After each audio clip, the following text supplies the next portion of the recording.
Welcome to the Listen to Your Footsteps podcast. I'm your host, Kojo Bafun, and this podcast is an extension of my book, also called Listen to Your Footsteps, which is a collection of essays, reflections, and poetry on things like fatherhood, identity and belonging, growing up, creativity, and the lessons learned. The purpose of this podcast is to gain insight and learn from the journeys that others have taken. I explore the worlds of art, culture, design, business, creativity, and life from the perspective of Africans who are contributing to the redefinition of the continent and who we are. My guest for today is Kweku Nimo, a researcher, brand strategist, I think also designer, fashion business consultant, and now author of the recently published book, African Fashion. Welcome, Kweku. Thank you for having me, Kojo. So the question I asked you before, and I want to ask you again, where are you? I am currently in London. I was here to launch my book, African Fashion, and I should be reverting back to my base in Cape Coast, Ghana, sometime next week. How did the London thing come about? So, I know you're from Ghana, you have a relationship with South Africa, right? Mm. And so when you came and you launched your book in South Africa, it kind of made sense. And also having recently been published, it's not easy to get places to launch your book. So how did you end up in London to launch the book? My publishers are British, and so that's the first connection. I published with Lawrence King, which is now called Kweku's Books, and Kweku's is an imprint of the UK's second largest publishing company called Hachette London. Okay. And so that is the first connection.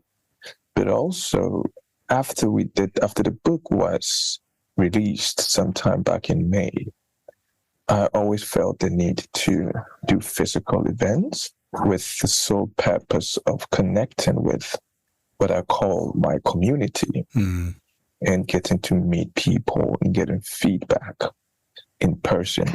People who've already purchased or gotten copies of the book, or people that felt they wanted to meet me. And that has panned out pretty well in my past. At least this is the third book launch. It has panned quite well, meeting and engaging and connecting with people that really are passionate about the work that I've done, and are almost becoming evangelist, if I should use that word, because they meet you in person and they want to pass on the word and talk about how the book has impacted them, their lives, and basically. I mean, I guess you were fortunate in terms of the timing, even though I know this book has been a long time coming, because at least it's come out when the world has slightly opened up.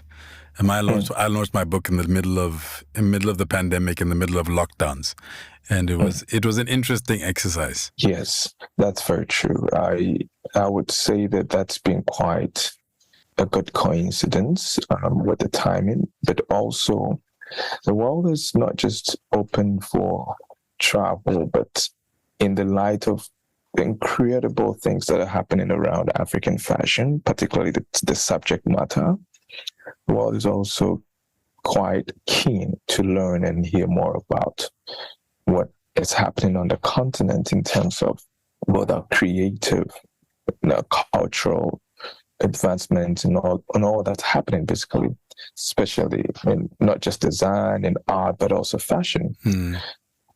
I have had the opportunity, for example, to visit the popular and critically acclaimed exhibition at the V&A, which is African Fashion, and I was blown away, very much impressed with the interest and the engagement.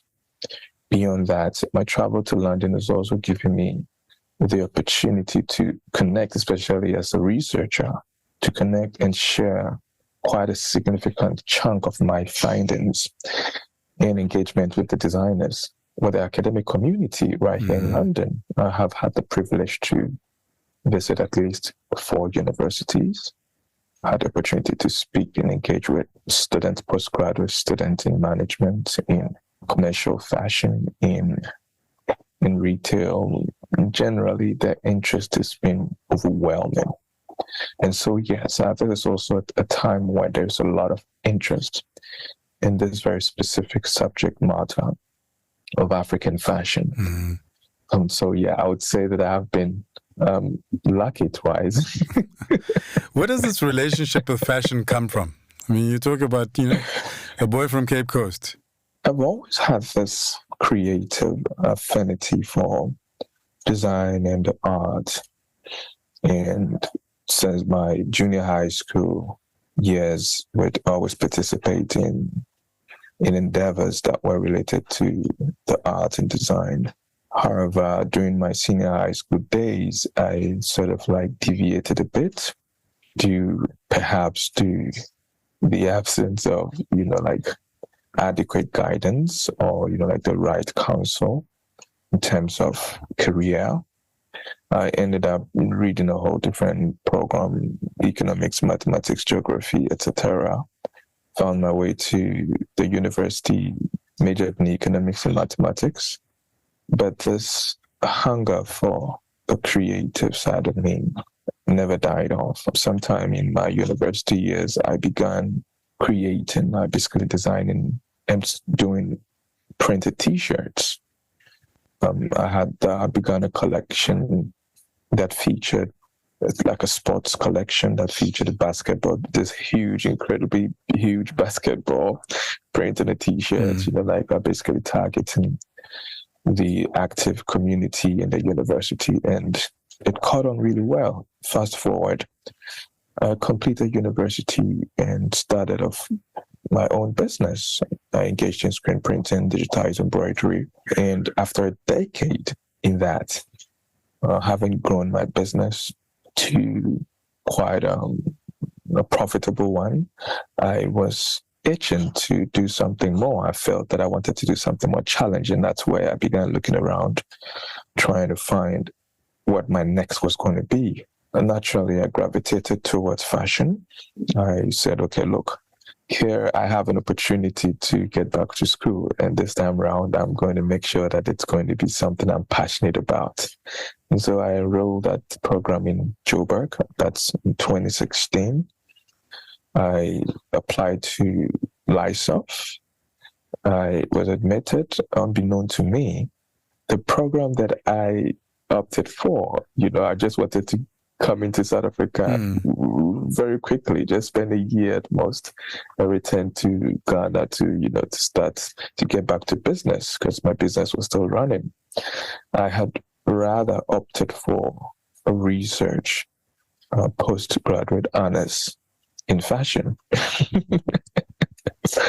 and so, yeah, I fell into that.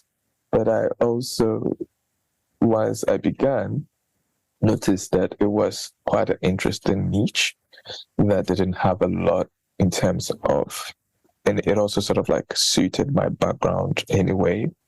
And so even though I was not at that point in time in fashion as a designer, I was as close as one could get to the craft and to the discipline.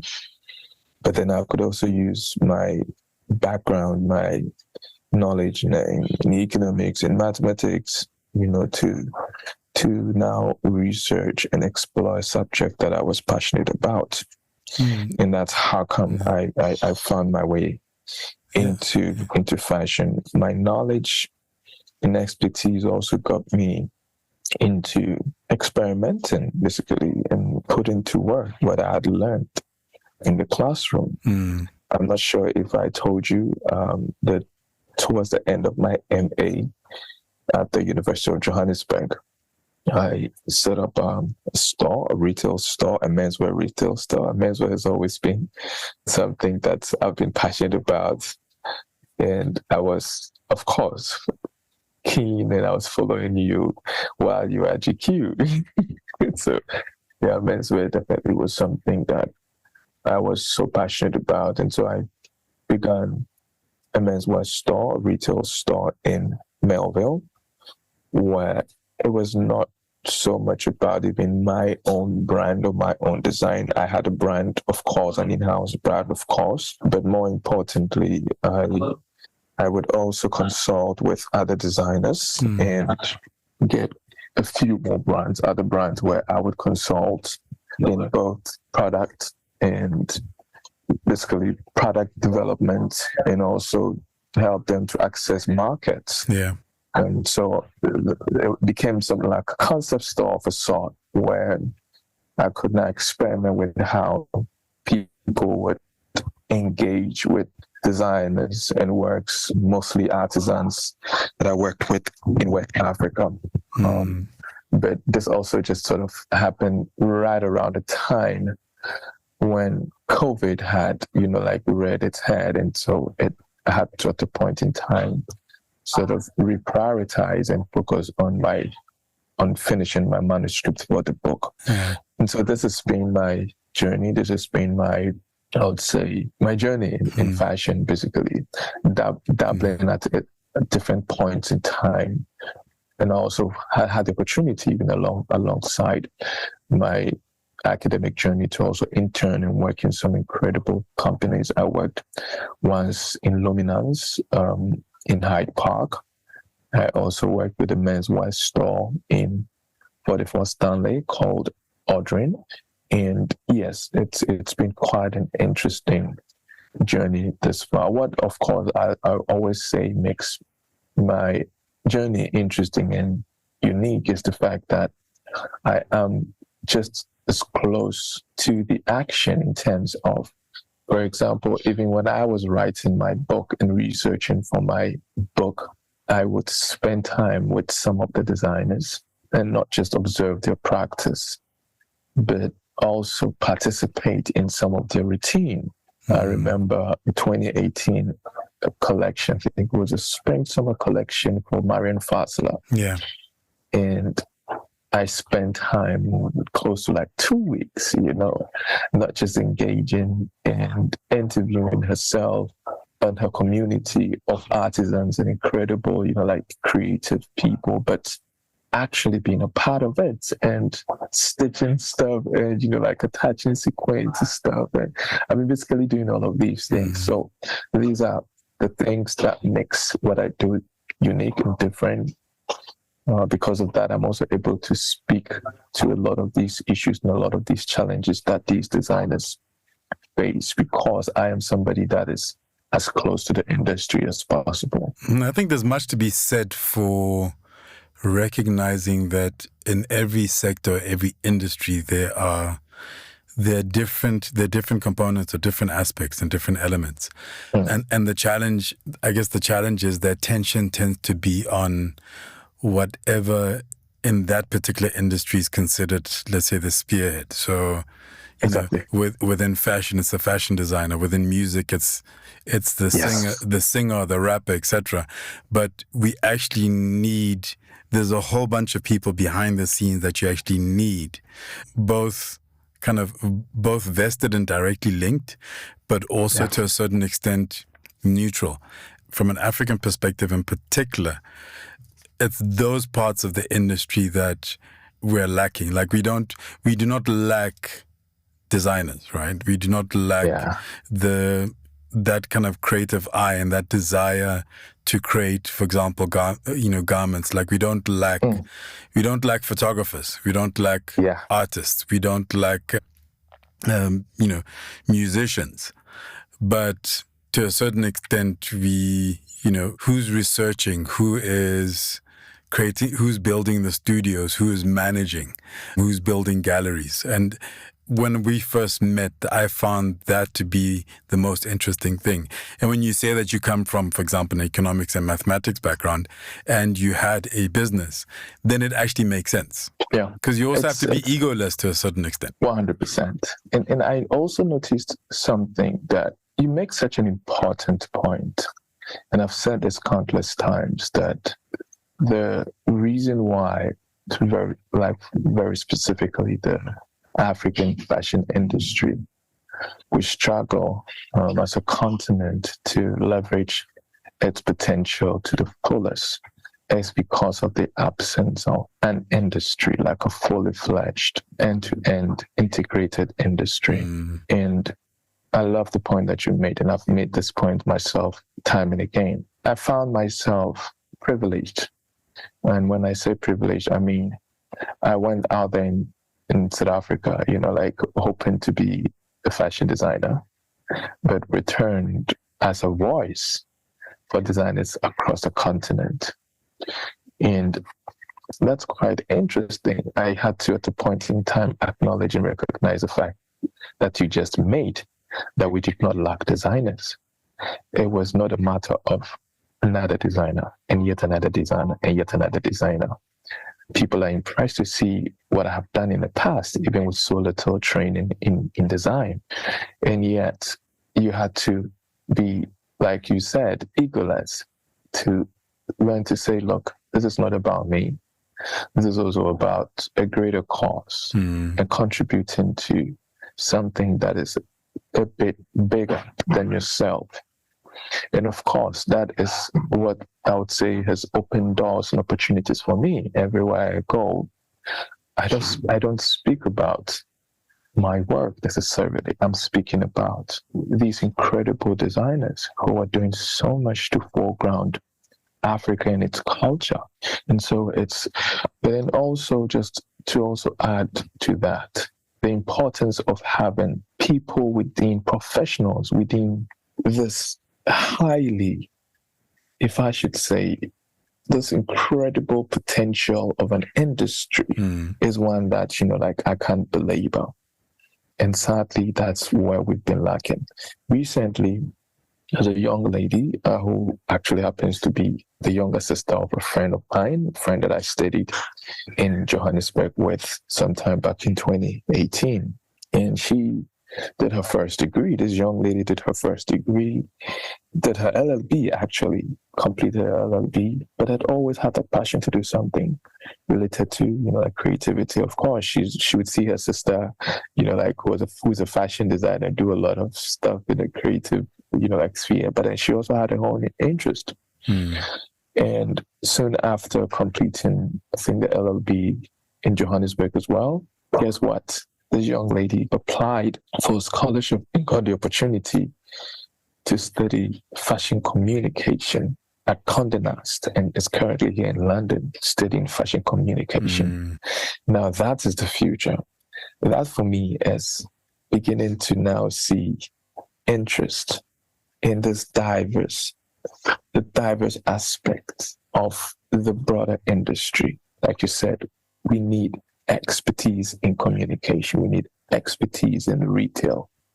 We need expertise in even need research and development. That's one of the most critical aspects. I always say it is no sheer coincidence that research is always sort of like connected to development, because if you're not researching, chances are you're not developing. And so I think that it's a slow pace, but of course, with time we'd get there, where we'd begin to acknowledge the works of people beyond the canon of only the designers, but also the work of archivists, like somebody like myself. I always say this. The last book, for example, of course, this year there is my book is the third in a series on African fashion, even not the fourth. But the last book that was done on African fashion was in 2011. How many years has that been? More than a decade. Yeah. Right? And so that tells you that, of course, in between that period from 2011 to now, brands have come and gone. Brands have evolved, but no one told their story. So there's a missing, gap, basically. But that's lost. We may never be able to recover that, maybe except for the works of...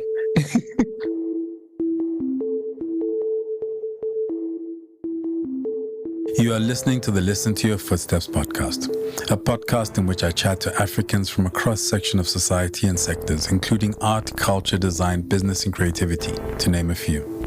I delve into their journeys, the decisions they've taken to get to where they are, how they do what they do, and everything in between. Essentially, we go wherever the conversation takes us. Because it's about understanding also, like you're saying, brands may evolve, brands may come and go, but to understand, we need to be able to contextualize, right? So if somebody started a brand or somebody started a fashion business and it looked like it had the potential to really make an impact and all of a sudden it's gone, we need to understand why. Why? Is it a societal thing? Is it a financial thing? Is it a personal thing?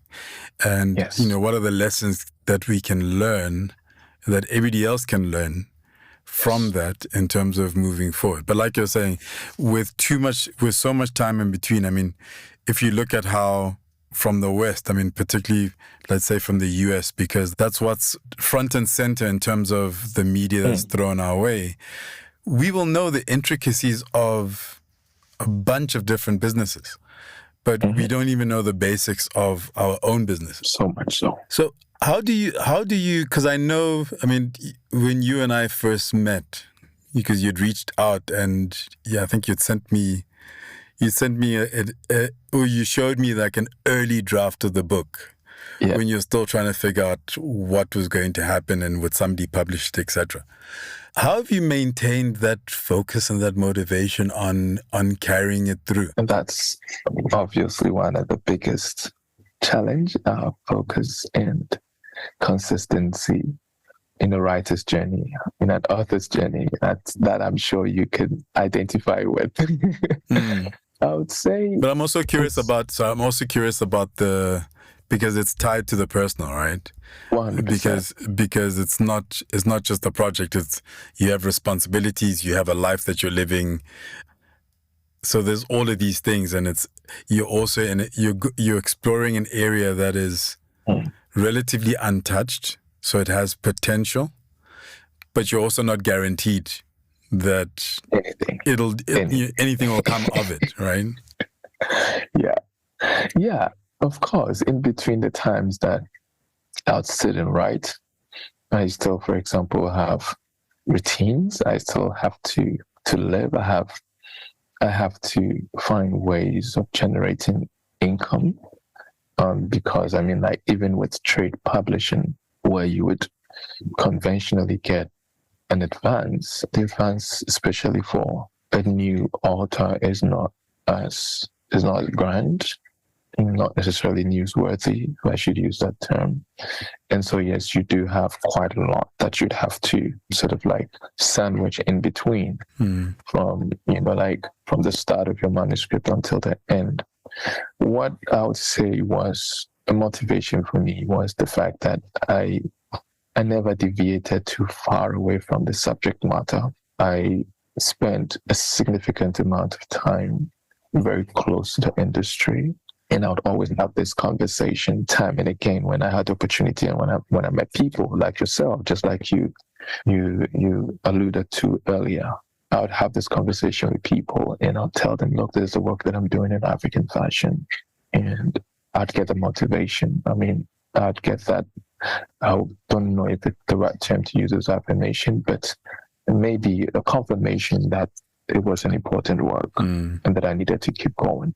And so that, I believe, was quite an important part of keeping me focused and keeping me driven, being close to the industry and also constantly getting feedback, bouncing off the work of people and getting feedback. But yeah, I also would say I had some of the most incredible moments with some of the designers, which was also quite a great, if I should say, resource in itself. Imagine being able to speak to some of these distinguished designers as and when you needed additional information, because I hope you would agree with me, especially when you're doing nonfiction, you'd agree with me that accessing data and accessing information is a very critical part. Yeah. And so if, for example, I encountered hurdles or I would hit a wall trying to access information, then that would obviously frustrate or would have really sort of impeded my progress. But I would say that it's been quite a journey, and it's also been partly because of the support from the fashion design community that's been incredible to the success of this book. And what about family? I mean, your family. Oh yes. Oh my goodness. yeah, I had that there at the back of my head, and then for some reason it just slipped. You're giving My credit family to has been incredible. all these designers that you just know by association, and then your people, you're quiet. Yeah, my family. Oh my goodness, I'm married to an incredible lady who is also connected to the creative industry. She is in the hospitality industry, and of course, the hospitality is closely connected to the creative industry. She's a hotelier by profession, and so I would say she was such a bedrock to this whole journey, to this whole process. Just around the time that the manuscript was taking shape, we birthed our first daughter, Amma, and Amma is actually, when you even read the dedication, like the very first part of the book, you would see that I mentioned her and I dedicate the book to her. I feel sorry for her, because what that means is there's already a huge expectation on a young girl before she's grown. There is a book dedicated to her. Yeah, that I can imagine. It's not going to be such a fun. Of course, it's going to be an honor, but I'm sure it's also going to be a responsibility to do something maybe fine. greater. By the time she reaches an age where it's of any concern, the book will not be long gone, but the book will, for her, be ancient history, even if even if for you it may be current. Yeah. So I mean, how has it been? Because now in pushing the book and in doing your work, you're having to spend time away from both your partner, your wife, and also your child, and trying to navigate relationship and building relationship. And I asked that because, so for example, one of the things that I've always been very vocal about was, at some stage I left a full-time job at Destiny Man, which for many people thought I was mad, because it's like, oh, that's the pinnacle if you're going to be a magazine editor. And I wrote a blog post where I said I quit my job for my children because I was never home. And it got to the point where it stopped making sense to me. And especially when your children are young. So, I mean, my daughter, her Ghanaian name is also Amma. But for her first 2 years, I did not have a relationship with her because I was never home. And so it's, I'm trying to get a sense of how it's been, just trying to, trying to be there and be present, and understand kind of what it means to be a husband, what it means to be a father, while also building something larger than yourself. Exactly. I mean, first of all, the motivation. Family is the overriding or the overarching reason why we aspire to do a lot or anything at all as men and as fathers. And so whenever there's a conflict, I mean, like, to that interest, and you rightly put it, I mean, what is the point in the end when you reach a pinnacle, or you reach a stage where your career basically now comes in between that relationship with them, and it gets to a point where, of course, all the money in the world cannot buy the kind of bond that you need to have with your kids, to be able to raise them and to be able to instill values in them and to be able to be a part of them, of their lives. It's, for me, one of the motivations to always want to go back. When I've had the opportunity to travel, I mean, they're always a motivation and a reason that I just want to get done with what I think that for example, I've stayed in London a bit too long. And this was particularly because there was an event that was scheduled to happen sometime next week, but that ultimately also sort of like fell through the cracks. But of course, I want to go back as soon as it's possible. But I'm always in touch with them. I do my best, especially in this day and age of technology. Yeah. I'm constantly in touch with them. I'll do video calls, and my daughter is excited. And by the way, I have a second girl. God seems to be blessing me with girls. and she's FA. And so I've got two little girls. Emma, I would say, has had some significant time, like in my company. Not so much for FA, because she came in just around the time when I began these travels.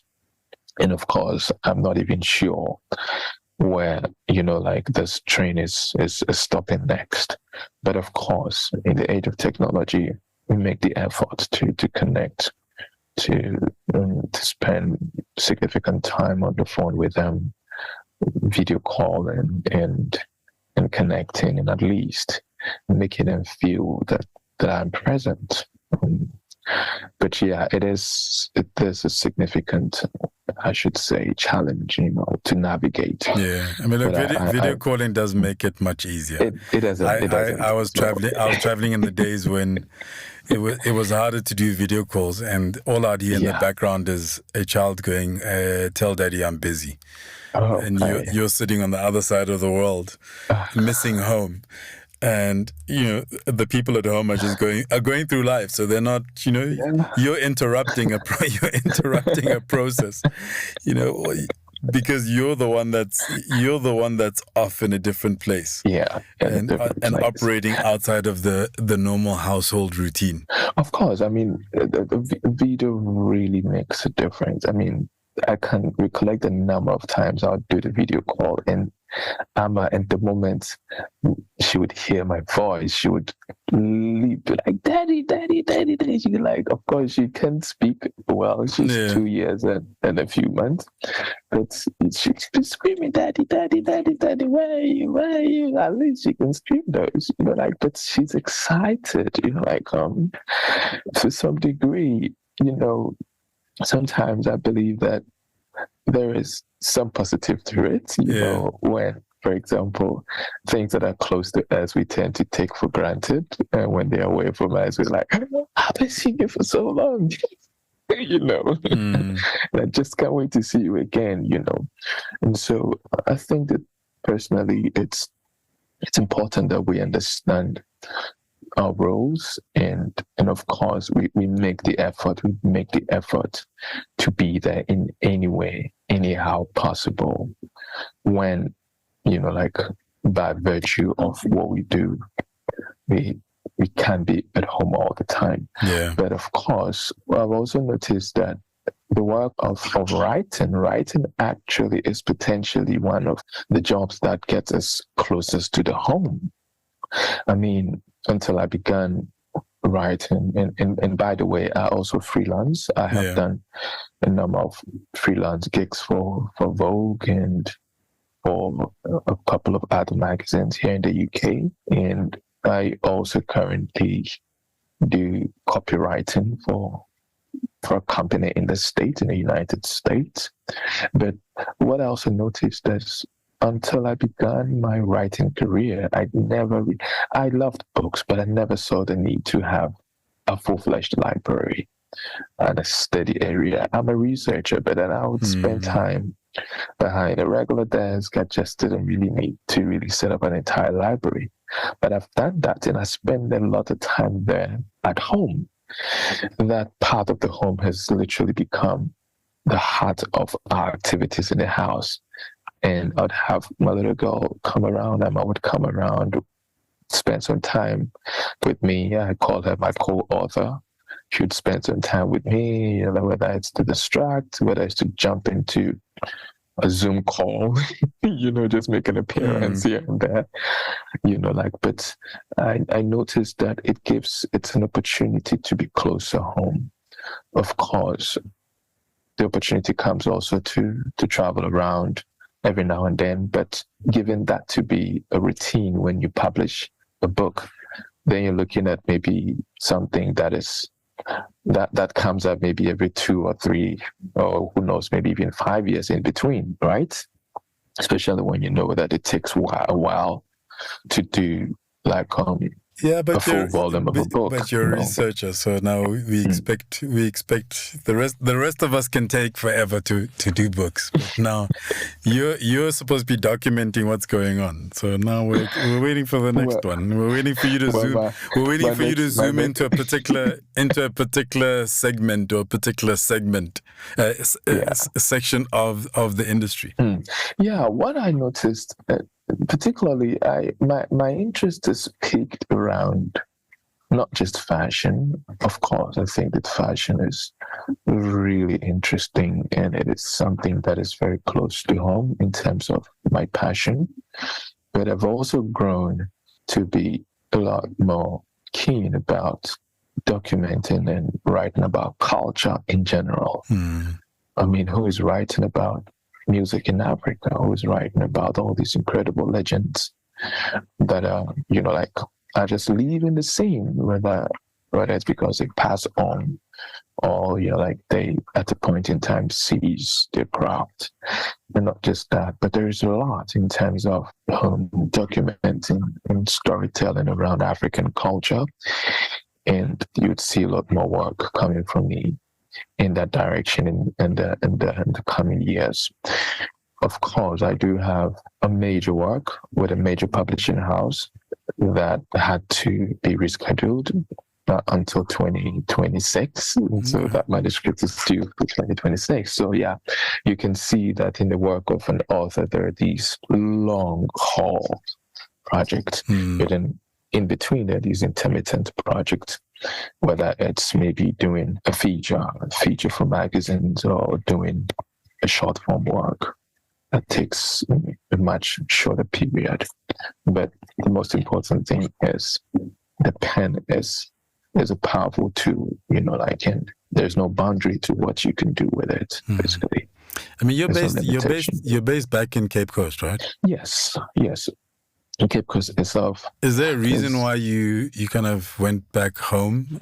Because you could have easily, I mean, you're based in South Africa, and that would give you certain access, not necessarily the best access, but because you had studied here and you were a bit more entrenched, although you had your business in Ghana, but you're a bit more entrenched in the industry, in the fashion industry in South Africa. Was there a deliberate choice to go back to Cape Coast? And even just going to Cape Coast instead of, everybody assumes, if somebody's going to go back to Ghana, they'll go to Accra. Of course. You would assume that the landing pad will be Accra. Yeah. If you went back to Ghana and not Cape Coast. South Africa, I always say that I overstayed my welcome in South Africa. Not in the legal terms, I did not overstay my visa. I meant to be in South Africa for a year, maximum 2. I did not know I was going to spend 5 long years in South Africa. But of course, it was also because it was a place that held its own peculiar charm on me. However, after finishing my master's degree and the whole typical around the pandemic impacting what I had intended and planned doing with my business, and it also at a point in time made very little sense because it was beginning to be expensive and overly almost overwhelming, juggling, trying to do so much, trying to earn a living, trying to just make sense of life, in a very fast city like Johannesburg.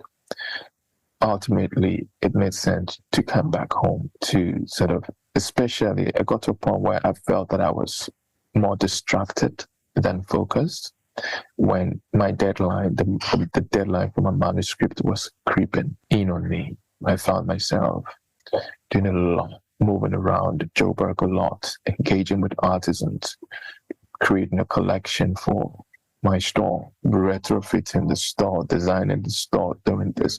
It got to a point where I felt I was not attending to my core as an author.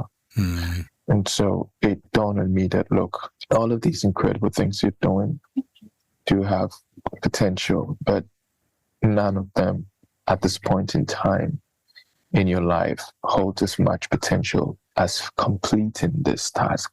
And so coming back to Cape Coast was me just trying to find sanity in terms of moving away from all the distractions and being able to focus. And of course, I had completed my MA. My wife also had completed her MA. She also did her MA in hospitality management at the University of Johannesburg. We both had completed. And she also had gotten a job, interestingly, a job offer back home in Cape Coast. Okay. And so it made sense that we sort of found our way back, which was originally where we both are from. She's from Cape Coast. I'm also from Cape Coast. And so all of these sort of fed into the decision to go back. And it worked. Yeah. It worked because I was able to focus. I was able to almost, like away from all the distractions of Fashion Week and art fairs and just a crazy routine. My routine literally became, I would say, like as simple as it was. I'd get up, drop my daughter in school, drop my wife at her workplace, come home, spend between 5 to 6 hours, at least 5 hours, focusing on research and reading and writing until I'd have to repeat, like the opposite of it, picking them back from school and from work. And so, and compared to the cost of living, Cape Coast also was a lot more easier on our pockets. For example, back in Joburg, we lived in a 2-bed apartment that costs us an arm and a leg every month. Every month with I'm still in Joburg, so I know exactly what you're talking about. I mean, like we're spending this was a 7,000 rand monthly. Luckily, we got somebody to split it with, but even half of that was still a lot of money back in Ghana. And that amount, in fact, half of that amount, as I speak with you, is what we pay on a monthly. Half of the 3,500 is what we pay on a monthly for a 3-bedroom and it also makes sense not to go to Accra, because Accra is just Accra is it's even crazier than Joburg now. It's even crazier than Joburg. I mean, with some of the practices such as, like those years in advance paying very expensive rents years in advance. These make it even more difficult. And so where there is more space, I mean, like where we are happens to be a place where I definitely want to raise my kids, where we have a lot of space, a lot of movement, and very clean air. And it's a place that I believe is ideal for us as a family. It's an excellent base for an author. But also, as much as Cape Coast is, and I'm sure a lot of people would, a lot of your audience would now, their interest will be piqued into want to know about Cape Coast. It is also been, that town is not as disconnected from the world. I mean, it was in the early pre-colonial and colonial era. In fact, Cape Coast was the capital of Ghana, and served also as the administrative base for many colonial powers, including the Dutch, including the British, and close to 6 different colonial powers actually had a footprint in Cape Coast. And so you'd see it in the architecture of the town, you'd see it in a lot of it reflecting in the material culture of the people. I always say that's a place that holds some very special, it's a magical place. Of course, it has its own traumas. It has a lot of healing, that needs to happen because of its past. As the hub of or the ground zero, if I should use that term, of the slave trade, incorrigible and horrible transatlantic slave trade. The buffers come from down the road, Elmina. So some of my people, exactly. come from Elmina. So I've been there a couple of times just to visit, and I've visited St. George's Castle. I've never actually gone to the Cape Coast Castle. yeah, I mean, like, you definitely have to let me know when you're next in Cape Coast. And I've had the opportunity to meet some incredible people. I mean, tourism-wise, it has become the heart of the tourism drive in Ghana. Where there's a lot of interest and attraction. The ex-President Obama made a historic visit to Cape Coast, and soon after, the city and the new moniker in entertainment world as Obama City. I'm not sure if you heard it. That I haven't heard. I just remember the stadium was improved and the Black Stars have played there a couple of times. But I think they must hire you for tourism. Cape Coast as the alternative for those people not going to Ghana to party. Yeah, I agree. Because I guess there's so much more, but it feels like the attention has become very kind of narrow-minded and very narrow-focused. But that's a story for another day. That's a story for another day. But of course, I mean, like, and I'm happy that we don't lose the point. I mean, the world we've gotten to a point in time where there are digital nomads. There are people that are looking for alternative locations. Of course, their works don't require them to be physically present, and they're always looking for places that are conducive, where living standards are not as cost of living, I should say, is not as crazy, but also it gives you an opportunity to connect with the world out there. I mean, I've met some incredible people in Cape Coast. I would always have friends. Are you in Cape Coast? I said, yes. Oh, I have a friend from this part of the world visiting Cape Coast. Would you mind meeting him and showing him around? I said, sure. And what's been interesting is because I grew up in Cape Coast, if I ever did a city tour with anyone, they're sure to get a lot more than just a visit to the castle. Yeah, absolutely. Because I know the city. So yeah, I think you're right. There has to be a point where the tourism board or the tourism agency, but more importantly, there has to be a plan that fits into a broader developmental agenda. With what happens with cities on the periphery, like Cape Coast, Elmina, incredible, and all along the coast, all these incredible places. Anumapo, outside, the convention of Accra. Yeah. So cool. Thank you very much. I think let's end on that tourism note. Thank you so much, Kojo. I really appreciate this. The Listen to Your Footsteps podcast is produced by Zebra Culture. If you have ideas of what we can do better, people you'd like us to have a conversation with, or would just like to share a thought, you can email me on info@zebraculture.com. To check out past episodes, go to kojobuffer.com/podcasts. And if you enjoyed this episode, please share with a friend. If you'd like to get a copy of the book, Listen to Your Footsteps, check out kojobuffer.com/book. There are details on the various spaces it's available at. I'd also appreciate it if you could leave a review or comment wherever you listen to your podcasts. Finally, there's the Zebra Culture by Kojo Buffer newsletter where on a weekly basis, I share a curated list of articles, playlists, videos, etc. that have caught my attention. Thank you for listening. I hope you enjoyed listening to the conversation as much as I enjoyed having it.